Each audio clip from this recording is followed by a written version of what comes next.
Ej, du ramte mig. Det var meningen. Dine nonner, eller hvad siger du? Det er brødskud. Ja, det er det, men så er det ikke noget. Efter Melodi Grand Prix, så kan det vel godt accepteres.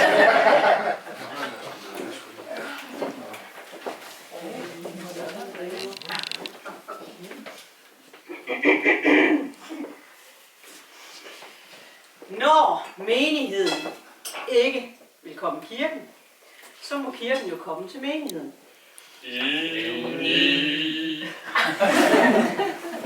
Dagens tekst lyder således: livet er ikke lutter lavkage, så lad os alle feste. Jamen. Da jeg som ung præst fik embedet i Tølle Merløse Sogn, var der en lille pige, som jeg straks lagde særligt mærke til. Hun var så smuk, from og uskyldig, at englene sang i fryd derover. Nå, nok om hende. Det er jo Anna, vi skal hylde her i dag.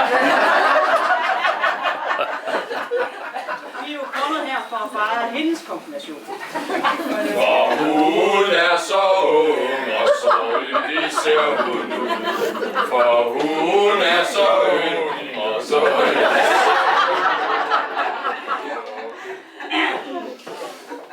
Lad os alle